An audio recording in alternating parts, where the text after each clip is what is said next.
Hello friends, thanks for the opportunity of talking about knowledge brokering.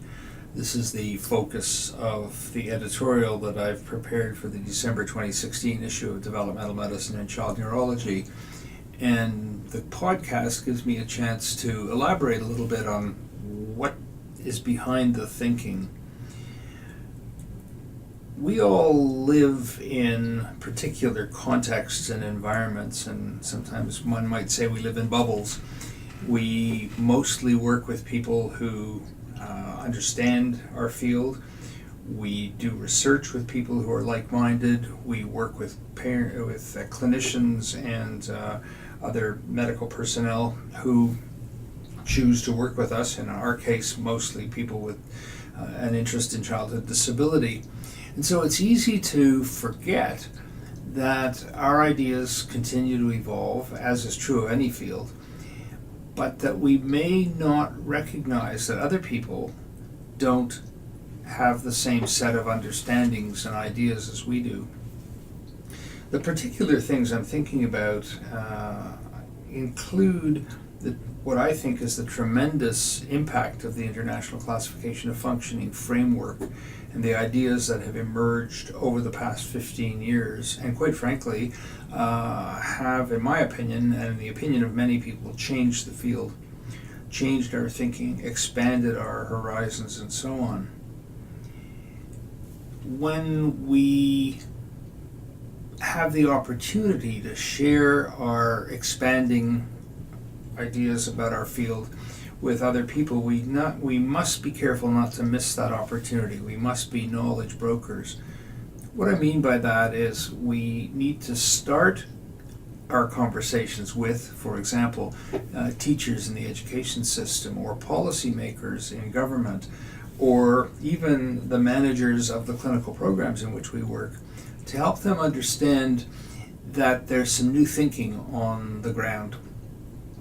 One of the challenges with knowledge translation is if we know something new and we're trying to share it with other people, we can easily make them feel inferior because they're not smart enough to know what the new ideas are. And so our challenge is to share new ideas without putting other people down because they don't know them. We need to be able to say, well, here's how we're thinking about these things these days. And as you probably know, and I think you can say to them, as you probably know, with the assumption that they might. If they don't, we're being polite to them by assuming they do. And if they are open to hearing the new ideas, then we have potentially expanded their horizons as well as our own. An example would be how a school might be interested in accommodating children with disabilities. And if they are still thinking about special classes for children with special needs, when we are being influenced by the Convention on the Rights of Children and the Convention on the Rights of Disabled Persons, and on the importance of environment and social interaction, then we may be having a conversation that's at cross purposes. If we can be knowledge brokers about the importance of participation and engagement to really significant notions articulated within the ICF framework, then we can say to people, well, you know, these are some things that people are now thinking about and talking about, and there's evidence to support them, research evidence to support them, and we think it's worth you considering these ideas as you develop policies and programs. What I'm saying simply is not to assume that anybody else isn't as smart as we are, but to expect that unless they're living in the same environment as we, they may not be aware of these ideas. I'll give you a couple of examples. I had an opportunity in Ontario several years ago to meet with the assistant deputy ministers, or the deputy ministers actually, I think, of four ministries: Ministry of Education, of Social Services, of Children and Youth Services, and Health. And we just sat around and talked about the ICF and the F words for half an hour, and they all found that conversation very helpful to them. because they were then able to use or potentially to discuss these ideas with their own people. I've worked with a lot of policymakers. They are smart, dedicated, committed people. But if they're not up to date with the nuances of our field, then they may not be able to do as good a job as they want to do. The second example comes from a recent opportunity I had to be a guest at a UNICEF meeting in New York about child development, childhood disability, international opportunities to advance the field, and made a similar argument to the one I'm making here, that it's really important that we in that room who know these ideas and accept them and are guided by them, that we make these ideas explicit to others. I think that knowledge brokering is an important role for all of us. I think that we can empower other people without putting them down, without being rude, without assuming that they're not as clever as we, but simply by helping them to understand the context and the shifting and expanding ideas that are part of our field. I've seen similar things happen in our field with respect to the unfolding of our understanding of issues like quality of life, and recognizing that health-related quality of life is different from existential quality of life.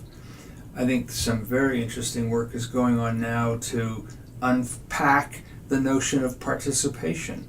What do we mean by it? Is it enough just to show up, or is there an expectation that people are engaged in the activities that are important to them?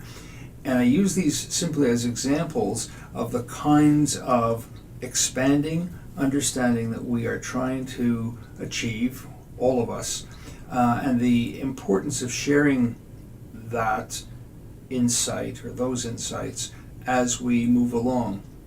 So our conversations with people can start with, tell me how you're thinking about this, or what do you understand by this idea, and giving them our understanding, again, without assuming that they're not smart, but by helping them to see that this is a constantly moving target, and the context of our conversation needs to be a common context, or we're going to be working and talking at cross purposes.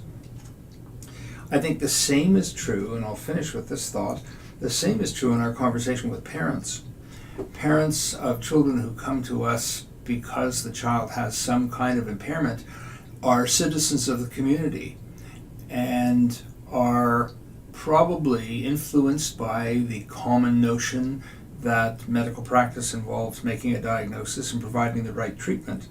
And I celebrate that idea as far as it goes. The problem for us is that in the field of childhood disability, many of our diagnoses are really descriptions of impairments like cerebral palsy or intellectual disability or autism, and there aren't specific treatments.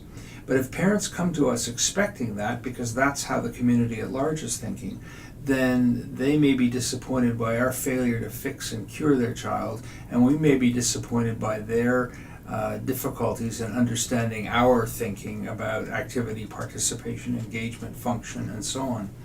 So having these conversations with parents is also very interesting.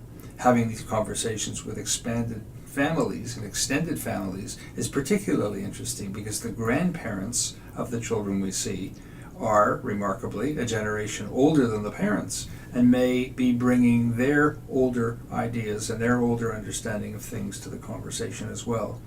So to sum up, being a knowledge broker is, I think, both an exciting opportunity and a big responsibility for those of us who have expertise in the field, in this case the field of childhood disability, and trying to help other people to understand how ideas are evolving, what the implications of those evolving ideas are, and how we can potentially be on the same page.